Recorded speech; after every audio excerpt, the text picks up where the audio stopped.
O ministro Alexandre de Moraes mandou a Receita Federal fazer uma varredura em acessos de dados de ministros da Suprema Corte e de mais de 140 familiares. A decisão acontece dentro de um inquérito conhecido como o inquérito das fake news.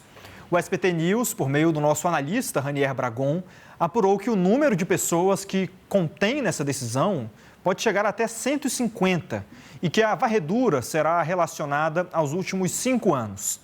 No bastidores da Suprema Corte, há a suspeita de que integrantes da Polícia Federal estejam vazando dados de ministros e familiares para fins políticos.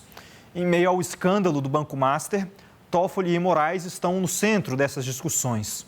Num relatório divulgado, a Polícia Federal aponta negociações entre uma empresa que Toffoli era sócio com fundos ligados a Daniel Vorcaro. O relatório da PF reúne mensagens, registro de junta comercial, pesquisa de agendas públicas e consultas de processos judiciais. A repercussão desses dados levou à saída de Toffoli da relatoria do caso. Já Moraes é citado no escândalo por conta de um contrato firmado entre o Banco Master e o escritório de advocacia de sua esposa, Viviane Barci. Em manifestação anterior, o ministro Alexandre de Moraes afirmou que o escritório de Viviane não atuou na aquisição do Master pelo Banco de Brasília. O SBT News procurou a assessoria do Supremo, mas não houve resposta.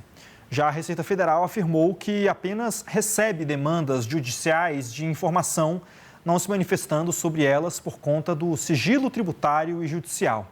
A apuração, portanto, é do colunista Ranier Bragon, que eu chamo agora para a gente fazer uma análise, conversar um pouco mais sobre esse assunto.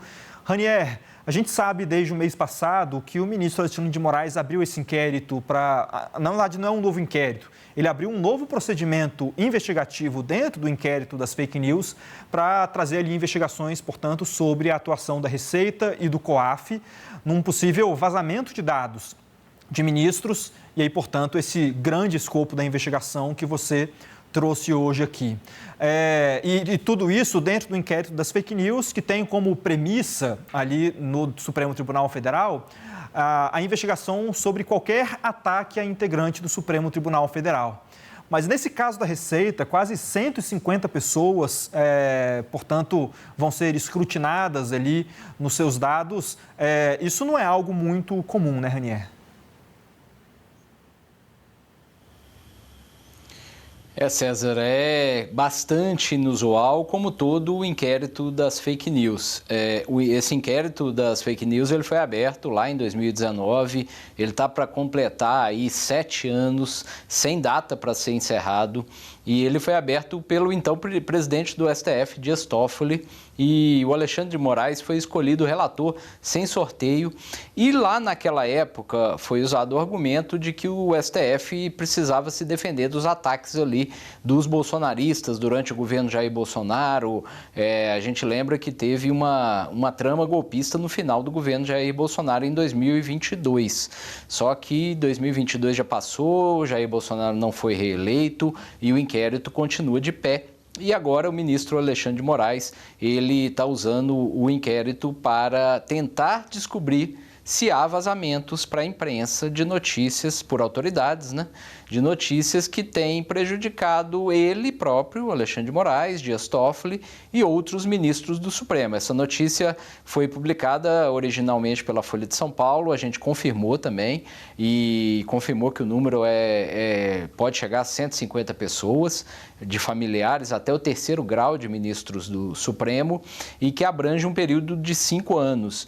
Inclusive, César, parte dessa varredura já foi feita pela Receita e já foi entregue ao gabinete do ministro Alexandre de Moraes, que não tem se pronunciado sobre essa investigação. Ele não tem dito por que ele abriu essa investigação, qual é o motivo, quais são os alvos e qual é o objetivo.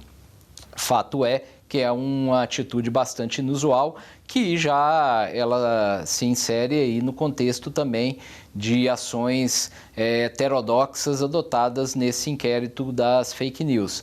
Esse pedido para a Receita Federal ele envolve um escrutínio em uma série de bancos de dados ali que a Receita Federal tem, e o objetivo é saber se há quem acessou os dados dos ministros, os dados fiscais, dos ministros, quem acessou os dados dos parentes. Esses dados, esse acesso foi motivado por algum processo, por alguma ordem judicial, por algum processo administrativo ou não? Então, no histórico da Receita, a gente tem exemplos de acessos imotivados, ou seja, ilegais a dados fiscais, a dados bancários de pessoas. Um deles, por exemplo, aconteceu no governo Jair Bolsonaro, feito por um então dirigente da Receita que acessou dados bancários, por exemplo, de desafetos do então presidente Jair Bolsonaro, entre eles o procurador da República que comandava no Rio de Janeiro a investigação do caso das rachadinhas, que tinha como foco, o alvo central, o filho do presidente, Flávio Bolsonaro. Então a gente vai estar esperando aí, está questionando também Receita, o próprio ministro Alexandre de Moraes, para saber o posicionamento, quais são os resultados dessa apuração, mas o fato é que é muito, muito inusual esse tipo de atitude, César.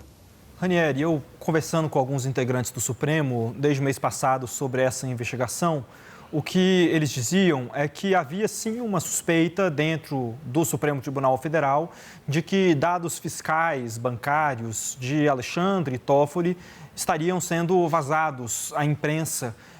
E o principal motivo dessa suspeita eram matérias que falavam sobre a relação de Toffoli com o resort Taiaiá e, portanto, a venda de uma parte desse resort, a parte deles que o próprio ministro Dias Toffoli acabou dizendo nessa última semana que sim, ele foi um dos beneficiários desses recursos por ser um dos sócios ocultos dessa empresa familiar que tinham a parte do resort e a vendeu, e também do ministro Alexandre de Moraes, mas aí para uma via bem diferente. O que se levantava como suspeita dentro do Supremo era a questão relacionada ao contrato da esposa dele, como está na sua matéria, a gente trouxe mais cedo, mas aí o que se tem é uma foto, um registro do contrato. A gente não tem um registro do dinheiro entrando na conta do ministro Alexandre de Moraes, ou de sua esposa, ou do escritório. O que tem, na verdade, foi uma revelação da jornalista Malu Gaspar, do jornal O Globo, mostrando ali fotos de trechos do contrato de cerca de 130 milhões de reais entre o Banco Master e, portanto, o escritório de advocacia da esposa do ministro Alexandre de Moraes. Então, parece que não tinha muita relação entre uma coisa e outra. Mas o relatório da Polícia Federal enviado ao Supremo na última semana, na última segunda, que acabou causando, inclusive, a queda do ministro Dias Toffoli da relatoria do caso Master, ela acaba levantando algumas outras dúvidas sobre esse possível vazamento, segundo alguns integrantes do Supremo com quem a gente pôde conversar nesses últimos dias. Isso porque há ali informações para além do celular de Daniel Vorcaro. Há ali cruzamento de dados de junta comercial, de dados fiscais, de processos judiciais, inclusive. Então, há uma suspeita dentro do Supremo que a Polícia Federal tenha feito uma investigação ilegal sobre a atuação do ministro Dias Toffoli e que, por isso, poderia ter havido ali alguma requisição de informações de Receita e COAF. Então, é uma outra esfera dessa mesma investigação e, portanto, o Receita e COAF agora tendo de prestar esclarecimentos ao Supremo é uma situação realmente pouco usual, como você disse.